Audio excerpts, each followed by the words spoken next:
大家應該都用 YouTube 噶啦，啱啱？但係如果你臨深一層，其實 YouTube 咧係一個救命恩人。點解咁樣講呢？就因為咧 YouTube 咧有個功能咧，其實咧係好有作用啦。佢唔需要你啲錢啦，你係唔需要俾錢啦，而係可以幫到你嘅。幫到你點樣呢？唔使買新機啦，唔使買手指啦，唔使話咦我冇位喎電話，咁我應該點算呢？其實咧 YouTube 咧係可以免費幫到你嘅。點幫呢？今日就教你啦。仲未撳 subscribe， 快撳 subscribe 啦。咁今集咧其實咧係好有用啦。如果你諗一諗嘅話，其實你唔需要俾咁多錢去 iCloud， 唔需要俾咁多錢去 Google， 因為咧 YouTube 咧係一個解決方式，而係免費嘅。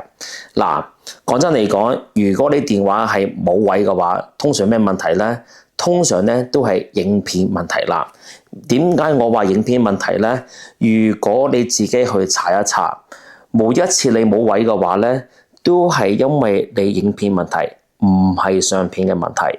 相片呢，你幾多都好，都唔會佔好多位嘅。但係影片呢，你會見到呢係可以佔好多位。譬如我自己咁樣啦，已經佔咗64 G 嘅。OK，咁因為你知道係咩問題啦，係影片啊嘛，咁我哋就將呢啲影片咧要抌一個地方，就係雲端啦。咁通常嚟講咧，雲端咧，如果你要俾2個 TB 啊，即係2個 TB 嘅話咧，其實咧係好貴嘅。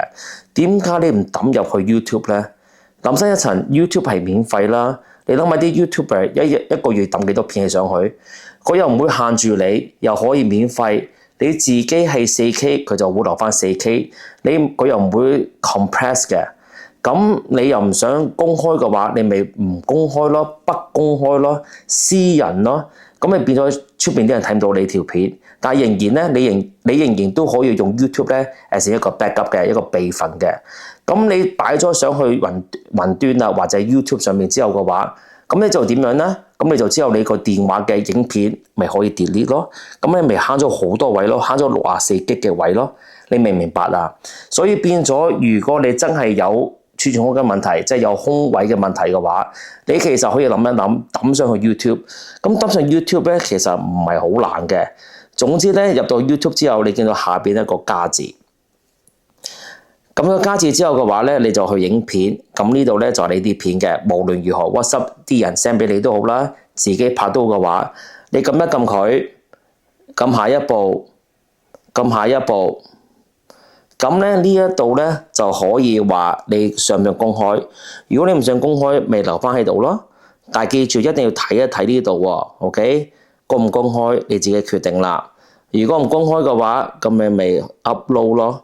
咁而家咧，你條片咧就擺咗去雲端啦 ，YouTube 嘅雲端啦。咁就之後你咪可以 delete 你啲片咯，就咁簡單噶啦。OK， 希望呢集幫到你啦，撳 subscribe 啦，撳鐘仔，諗一諗呢一個咧，其實一個好容易嘅解決方式，而係唔使俾錢嘅，又唔使成日都買新電話嘅，因為咧你電話咧係可以 last 好耐都冇問題嘅。OK，希望下一集再見到你啦，拜拜。